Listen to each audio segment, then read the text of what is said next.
got a double dose of mock drafts to get to on today's show because ESPN's Mel Kiper Jr. and NFL Network's Daniel Jeremiah, they both released their third editions of their offseason mock drafts. Who do they have the Ravens taking? Who do I think they should have had the Ravens taking? That's what you'll get on today's episode. Before we get into the picks, let's recap what Mel Kiper Jr. has had the Baltimore Ravens do in his past couple of mock drafts. The first one we talked about was Siobhan Revel Jr., cornerback out of East Carolina. And then the second one, the most recent one, was Nick Emmanwori, the safety out of South Carolina. He's loving the Carolinas. And both of them secondary. I do believe Nick Emmanwori will probably get selected a little bit higher than 27. But hey, that was a couple weeks ago. His stock wasn't near as high. What's he going to do in that third round? I'll tell you in just a little bit. Before I get into that, we are the closest you could possibly be to our Steelers Talk channel right here in this sub-battle, okay? AFC North sub-battle all month long, and we're one away from Steelers Talk. They're at 593, we're at 592. All we need is just two of you guys to hit the sub button that have never done it before. If you haven't, join us today. Free coverage of your favorite team every single day. It's not a better deal. You can't find one better anywhere else. And also, help us in the way. Take down our Steelers Talk channel, prove we're the best team in the AFC North right here at Chat Sports. Let's start with Mel Kiper Jr.'s mock, and he has the Baltimore Ravens taking Malaki Starks, safety out of the University of Georgia. We've had Malaki Starks taken in a mock draft before. That was CBS Sports. Now ESPN's got it. This is what Mel Kiper Jr. had to say about the safety. I mentioned the big play woes for Baltimore's defense in the past, and the team really didn't do anything to fix him in free agency. Not very surprising. Starks has a skill set to thrive alongside Kyle Hamilton for the back end. Starks closes well to break up passes and stop the run, and he can be used over the slot if necessary. I actually have Starks ranked slightly ahead of Nick Emmanwori as the top safety in the class, even though the Ravens get Starks 9 picks after Emmanwori was selected in this scenario. So in my opinion, I think Starks is a safer play over Emmanwori. I don't think Starks necessarily has a higher ceiling than Emmanwori does just because of Nick's combination of size, speed, athleticism.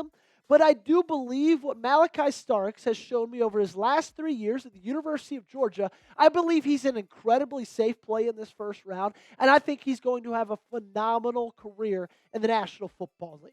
Before I get into it, I want you to do that. The comment section down below, grade the pick of Malaki Starks at pick number 27. Give him an A, B, C, D, or F in the comment section right now. Let's take a look at the stats for a second. 77 tackles this past year, 4 tackles for loss, 4 pass breakups, and an interception. And man, he's just had such a steady career as a Georgia Bulldog. Has played in 14 games or more each of the last 3 seasons, has had above 50 tackles, above 65 in 2 of his final 3. And then, you know what? The pass breakups were down a little bit, but the first 2 years, 19 pass breakups combined, 5 interceptions combined, 6 interceptions over the entirety of his 3 seasons. What I love about Malaki Starks is he's kind of a perfect blend. Because he's got the aggression of a linebacker. He loves playing run defense. He loves sneaking up to the line of scrimmage. He's very Kyle Hamilton-esque in that way. But he also has the speed of a cornerback, okay? In watching his film, there's multiple times when the cornerbacks at Georgia kind of got burned on their route. And there's Malaki Starks. His long speed is incredible, keeping up stride for stride with a wide receiver who had a 20-yard head start in front of him. Okay, he's a very, very great blend of skills. However, I do have to mention, in this most recent mock draft from Mel Kiper, James Pierce Jr. gets taken at pick number 28. And when I look at the needs of safety and edge rusher, and I compare them to each other, in my opinion, edge rusher is much more of a need. I love Kyle Hamilton. I think you have the best safety in the National Football League. I'm really, really happy with our Darius Washington, what he was able to do for this team in 2024. I know he's a restricted free agent. I know the jury's still out on whether he's going to be on this team come 2025, but you have options there. Edge is more of a need, and I think if I'm Baltimore and James Pierce is there at 28, I would not really even think twice about choosing him. And let's hear from Eric DeCosta, okay? Because remember, he said this at the NFL Scouting Combine. If we're picking at 27 and there's an edge rusher and he's the best guy, we're probably going to pick him. So the question then bears is, who does Baltimore think is better? Do they think James Pierce Jr. is, or do they think Malaki Starks is? In my opinion, I think just based off of skill, I think James Pierce Jr. is better, based off of traits, based off of ceiling. But a little bit like I was talking about with Nicky Manwari and Malaki Starks, I just think Malaki Starks is the incredibly safe option. And Eric DeCosta is going to have to weigh those two if this scenario plays out come April. Let me know in the comments section down below, what should Baltimore draft in the first round? If you think it's an edge rusher, if you want it to be an edge rusher, like the video and show me that way. If you think secondary, get in the comments section and let me know in that direction. Coming up, we got Daniel Jeremiah's selection, who he's got the Baltimore Ravens choosing in his third mock draft of the NFL offseason. Before that, I got something you guys should choose, okay? It's this gray Ravens polo, which you can find at chatsports.com/Ravens polo. We've teamed up with our great partners at Fanatics. You can find it for 40% off, okay? It is a wonderful deal. It's incredibly comfortable. The weather's getting warmer in Baltimore. You know, we're taking the jackets off, taking the parkas off. It's getting into the 70s. And if you want to look your best while also supporting the best, you got to go to chatsports.com/Ravens polo to do so. It was 55. Now it's 33. You're not going to find a better offer than that. Heck, get early. You know, get shopping early on Father's Day, Mother's Day, whatever it is. Chatsports.com/Ravens polo. That link to the promo is in the comments and description of today's video. Let's talk Daniel Jeremiah now. We hit Mel Kiper Jr. with Malaki Starks. Daniel Jeremiah has the Baltimore Ravens picking Derrick Harmon. First time we've heard his name, talked about his name on the channel, and I would not mind the selection. This is what Daniel Jeremiah had to say. Harmon is ultra disruptive. He plays with outstanding effort and a motor that would be appreciated in Baltimore. And he's put together quite the career at Oregon. This past year was quite the year. 45 tackles, 11 tackles for loss, 5 sacks, and what I love most is 55 freaking pressures from the interior of the defensive line. Do you know how hard that is to do? It's incredibly impressive. So should Baltimore draft him, right? That's the question. That's what we're talking about right now. He has some good. He also has some bad. Let's start with the good news, okay? He had a 91.2 true pass set pass rush grade. Basically meaning anytime that Oregon was in a true pass rush set, he graded out at a 91.2. He had 39 hurries, which is the most in the NCAA. He had an 18.8 pass rush win rate, which led the NCAA.